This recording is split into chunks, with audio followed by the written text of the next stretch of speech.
What is up, guys? Welcome or welcome back to my channel. As you can see, this is my hair in 3.5 months. It has grown out fully. It looks great. No suspicious things going on here. This is all my real hair. Stop the cap. Stop the cap right now. Stop the cap. Just kidding. This is my hair on hair fibers. This is what I do when I go out to events or if I go to class. I put hair fibers in my hair. As you can see, it looks pretty nice. When you notice it like this, especially in harsh light, you can kind of figure out what's going on. But it blends in pretty well. This is what I do anytime I really go out. So I wanted to give you guys a good basis of what that looks like when I go outside. I don't wear hats anymore, even if I just going out to the store or anything. I just rock my hair what it is. Don't put any fibers on. But yeah, I will show you guys a 4-month update coming in the next 2 weeks. So be prepared to see that, see how my hair has been growing so far. Anyway, today we are going to go over the pros and cons of finasteride and minoxidil. Those are the hair restoration medications that people use to grow their hair back. I'm going to go over my experience and the different forms I used of those medications, and with some added research so you can make your own decision to see if you want to get on them or if you don't want to get on them. Before we go into this video, know this: not everybody's experience with medication is going to be the exact same. We are all different people and we all have different experiences with medication. So what you read online is a good basis and a generalization to what to expect when you get on these medications, but just know that just because somebody has X side effects doesn't mean you're going to have the exact same side effects.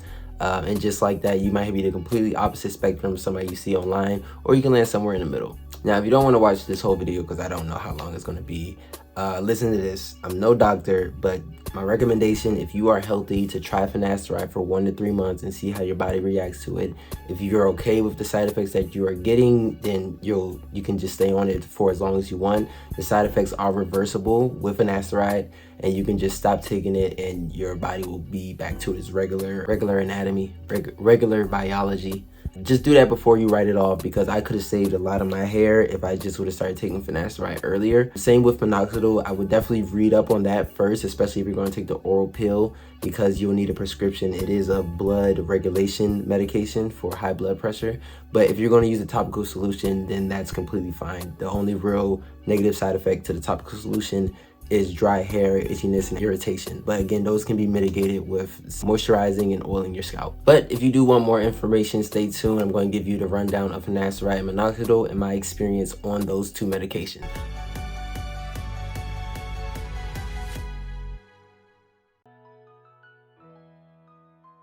So before I go into the medication side, I want to talk about the 2 other methods that I used before I got on finasteride and minoxidil.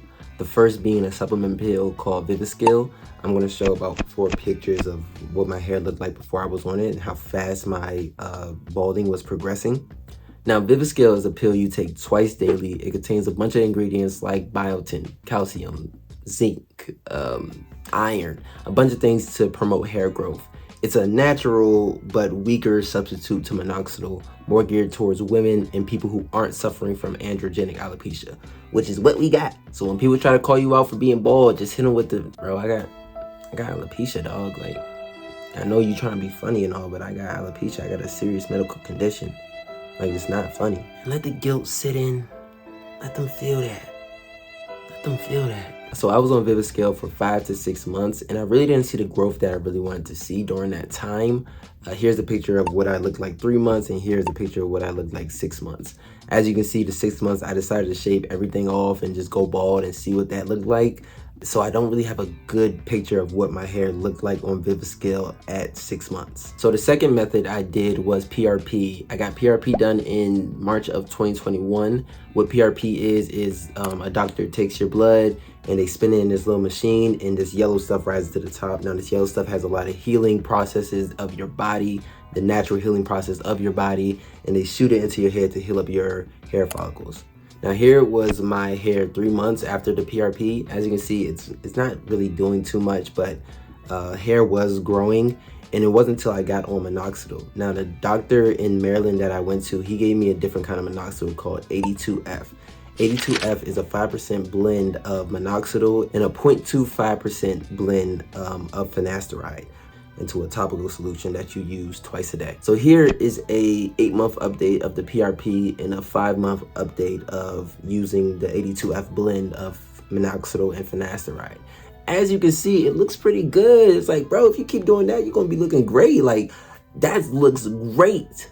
Unfortunately, I'm not that guy. So about a month after I took that picture, I stopped using the 82F blend, mostly because I thought my hair was good. I didn't really need to do anything else. The PRP worked and the minoxidil worked for me. So I was like, okay, I'm good. I don't need to do all these processes again, which started my balding all over again. But I would say for about a year, my hair did hold up. It was definitely shedding and falling out here and there, but it held up pretty well throughout the year I wasn't using minoxidil or getting re-up on PRP. So if you're seeing this video and you're in the early stages of your hair loss, I recommend going to see a hair doctor to see if you can start PRP or get on minoxidil, finasteride. If you're not too fond of finasteride, then definitely try to see if you can get the 82F blend. The only real side effect I had with the 82F was severe dryness, like flakes dryness. And no matter how much oil or moisturizer I put on my hair, it would still be severe dryness because you had to use it twice a day.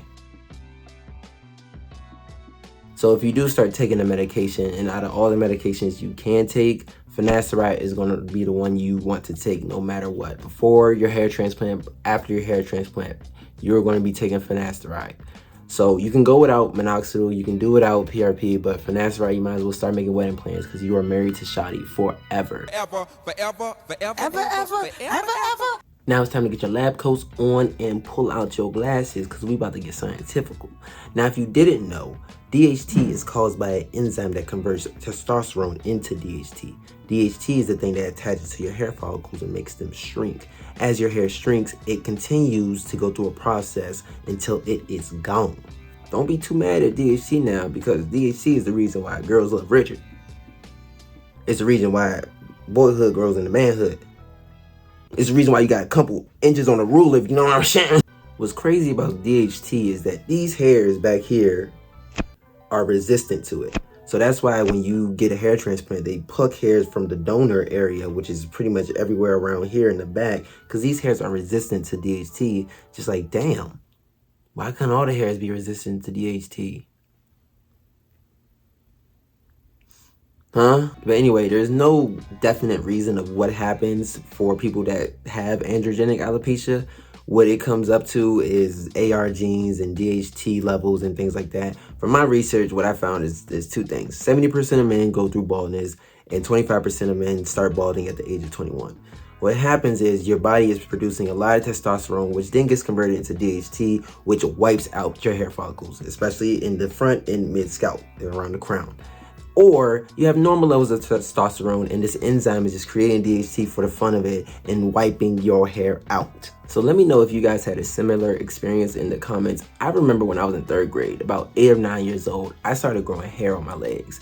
And I remember still to this day, I still have like this little self-conscious thing about wearing shorts because I'm like, damn, I remember when I was a kid, I used to hate wearing shorts because I had so much hair on my leg and I was just a kid. I didn't figure that was normal in this and third, so I used to hate the hairs on my leg. Let me know if you guys had an experience like that. If you started growing hair, or you started hitting puberty really early in life and you are starting to go bald. See if that's like a little correlation or something. So this is where finasteride kicks in, and what finasteride does is a DHT blocker, and it blocks DHT from smacking your hair follicles. Now there are natural DHT blockers like rosemary oil, caffeine, and green tea, but you'll have to apply this directly to your hair in a certain way. Like you have to process it in a certain way so you can put it on your hair and get the DHT blockage. Because when it's ingested, it doesn't have the same effect as it would if it was just directly on the area where you need the DHT blockage. Now, for my research, there aren't enough studies to show that these natural DHT blockers actually work. Now, you can go into why there aren't enough tests, why natural products won't work, but just in a layman's term, finasteride works better than these natural ingredients to block DHT. So finasteride comes in a 1 milligram pill that you take once a day. You can also lower the dosage. Just go to your doctor or wherever you get your prescription to see if you can get the dosage lower. That is to nullify some side effects. If you're starting to have too many side effects that you don't like, you can try to chop down the dosage to still get the benefit of finasteride without having so many side effects. I've been taking finasteride for 1 year and 3 months now, but I've been consistently taking it since January of this year, so about 6 months. throughout the whole year of when I just started taking it, it was off and on. I took it sometimes, sometimes I didn't. But consistently now, I've been taking finasteride for 6 months. So here are some of the side effects that I've been having. I know in a previous video I said I've been lacking muscle mass, but I've been going to the gym regularly and I've been eating a lot more, so I don't really have that problem anymore. That is a side effect to using finasteride, but now that I'm going to the gym more, it hasn't been a problem with me. I'm still able to grow in my muscles and everything. So now for the main reason that we all do not take finasteride when we first hear about it, because its effect on Woody. Now, I haven't had any problem waking up the rooster, or I haven't had any ED, no shrinkage, but I sat back and reflected when I started thinking about making this video before I started taking finasteride. Now, real man talk, if you're about to be uncomfortable, just skip ahead to minoxidil, because this is going to just be more transparency when it comes to this. So before I started taking finasteride, I used to be a hornball. 7 out of 7 days a week, I was trying to get it with my girl at the time, any chance I got, especially in my early 20s. I'm 25 now, going on to 26. After I've been taking finasteride, no judge, bro, starting to 6 months, I haven't been feeling it, to be honest with you. I haven't been wanting to pursue it. I don't really feel the drive to do it as much anymore, to be honest with you. It's like it comes every, maybe like max 2 times a month now. It will come and hit me and I'd be like, oh, let me try to get it where I can, and maybe in like a 30 minutes to an hour, it'll be gone. So that was starting like at the 6 months when I started taking finasteride consistently. I haven't had relations in like February of this year. That was the last time I had relations, really. And again, it's just, I haven't been feeling it, bro. Like, that is what it is. I know that's a side effect to it. It hasn't really been a problem. I can still get up. Angelica be getting it sometimes, but it's not, that drive isn't in me no more to be doing it. So again, this is my experience, and if you start taking finasteride, you might have a totally different experience, or you might have a similar experience. But I know that I have low libido compared to where I was not even like a year ago to where I am now. I definitely have low libido.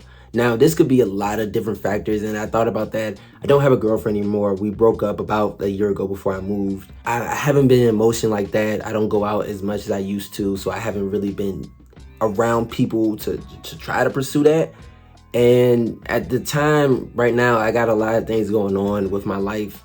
I'm trying to get other things together. I'm going to classes. I'm trying to get more education, more certifications. So I'm a little bit busy, and that could be another reason why it's just not in my mind to be pursuing that. But that's definitely a side effect I know I have, is low libido. And it really could be a confidence thing too. Like, I never feel unconfident in situations really, but I know if I have my hat on it and it pops off, I'm going to feel a certain type of way. So that could be it too. It could be, like, again, I really don't know. What I do know is that when it comes to that drive, I don't got it in me no more.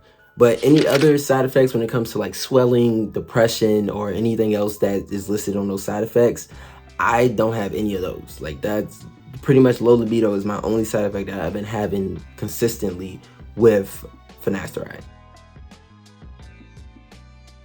Hair follicles are like grass, and grass needs good soil to grow. Finasteride provides that good soil. Finasteride stops the bugs like DHT from eating your grass. Don't let the bugs eat your grass. Now, like everybody, you don't want just a yard. You want a field. You want a landscape. So you use minoxidil. Minoxidil is the fertilizer. It helps your grass grow into strong, healthy grass. That's what minoxidil does. So minoxidil isn't needed to stop balding like finasteride, but it's a huge help of growing your hair. So instead of like little small hairs, minoxidil will help grow your hair to a full-grown healthy hair. Unlike finasteride, minoxidil comes in 3 forms, and they all have their own side effects, some similar, some different. 2 are very minor, and 1 is major if you have health complications. But just like finasteride, there's no real good substitute for minoxidil. There's things like biotin, the Viviscal that I talked about prior. You have microneedling like dermal rolling and dermal stamps. These can all be used in conjunction with finasteride and minoxidil to have a huge boost to your hair, but none of them can really replace the strength that minoxidil does when it comes to your hair growth process. So 2 forms of minoxidil is a 5% solution that you put right on your head to make sure it covers every part that is balding.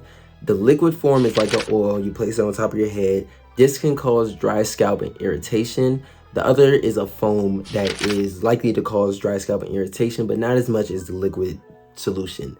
So your hair sheds because minoxidil is using its ingredients to grow your hair. So the hair that hasn't grown with minoxidil will shed out and the new hairs will start to grow, and it will replace those hairs with more stronger, more healthy hair. What happens though is once you get on minoxidil, you'll have to stay on minoxidil because those hairs that grow with minoxidil rely on minoxidil to stay alive and to stay strong and to stay healthy. So when I first started using minoxidil, I had the common side effect of hair shedding.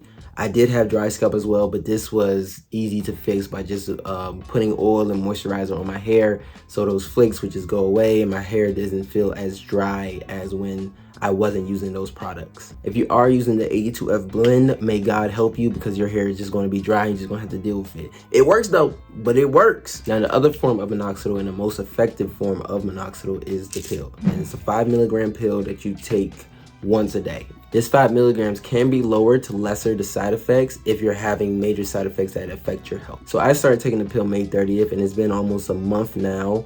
And I had side effects for the first couple of weeks, but pretty much those side effects are gone now. These side effects were headaches. So as soon as I started taking the minoxidil, I would get a headache almost 30 minutes after. In those 30 minutes, I would start feeling weak. Like, you know, when you're sick and you don't feel up to do anything, you're like groggy, you're tired. That was another side effect that I experienced with minoxidil, and tired to the point where you don't want to be behind a moving vehicle tired. Like you might just walk and flatline tired. That's how tired it made me in the first week of using it.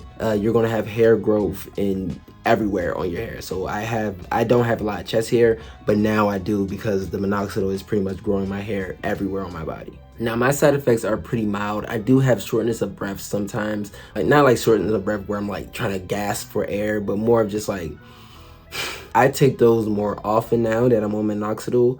And also like right after I take it, I will have gas. I did look up some side effects, and indigestion is a side effect, but I don't have that.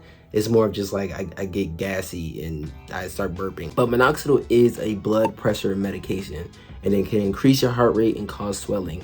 This is not a pill that you want to take behind your doctor's back. I recommend going to your doctor and making sure that you are fully healthy with no underlying heart conditions or health conditions before you start taking this pill. Get a physical, check in with your doctor with your blood pressure to make sure you are qualified to take this pill.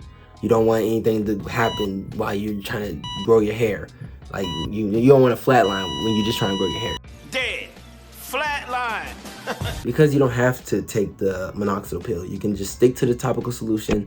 The topical solution works just as well, and it doesn't have major side effects. The only real side effect is dryness of scalp and irritation. That's it. The reason I started taking the pill is because with African American hair, it gets harder to put any type of product directly on your scalp because you have a lot of hair, a lot of dense areas where it's hard to get to your scalp. So I just decided to get on a pill just to limit that. When my hair does grow longer, I don't have to use minoxidil, the topical solution. I could just take the pill, which is way easier for me.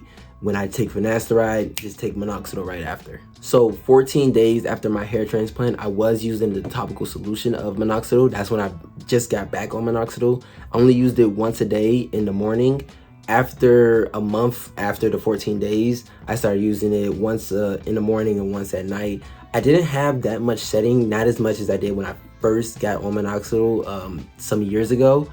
But shedding is definitely going to happen, and while you're on the topical solution, there's no in-between period of anything when you just transfer over to the oral pill. Just stop using the topical solution and go over to the oral pill. You can use both, but it's not going to be this huge benefit boost. They pretty much nullify each other. The oral pill is going to pretty much do the same thing that the topical solution does. It's not going to be like a huge boost if you use both. So to wrap this video up, if you're in the early stages of your hair loss, please be proactive. Go to those hair consultations, see what you can do. I recommend just starting with finasteride. Again, I'm no doctor, but that will stop your balding process and it can nip it in the butt early. You can use topical minoxidil, but it is not really needed as much as finasteride to actually stop the balding process. So if you're losing your hair and it's at the point where it's noticeable, but you're on the fence of getting a hair transplant, I recommend going to a hair consultation, seeing what you can do. My recommendation, again, I'm not a doctor, but to start taking finasteride, start using minoxidil, and if you have the money, get PRP done. But if you do have the money, I recommend just getting a hair transplant to just get it done. Make sure you do your research and the number of grafts that you need for which Norwood scale you're at. You want to have a good experience with whoever you go to. Make sure you do your research and find the best clinic for you. And for the transplant boys, you already know what it is. Finasteride minoxidil forever. You're just doing what you have to do to keep your hair. You know what it is. It is what it is. You can go through the process of doing it naturally. You can be the one to show people like, yo, these natural products actually work. I'm going to go the medication route until it starts affecting my health. Again, I don't know the ramifications of taking it X amount of time with my body, but I'm willing to risk that to see what happens. Until I get to a point where I'm old and I'm fine with just being bald, I'm going to be taking minoxidil and finasteride forever. Thank you so much for watching. Hopefully this video wasn't too long. Shout out to all the commenters. You guys have been a huge support throughout this whole journey. The hair transplant community is like some of the most energized, happiest, very supportive community that I've been a part of in years. So thank you for the likes. Thank you for the views. I really appreciate all that. And if you're just starting your hair transplant journey, welcome to the club. If you're thinking about doing it, welcome to the club. But do what you want to do, man. I hope this video helped you make a decision if you want to do the finasteride route or the minoxidil route, and you know, just deciding on what you really want to do. But that's it for this video. Thanks for watching.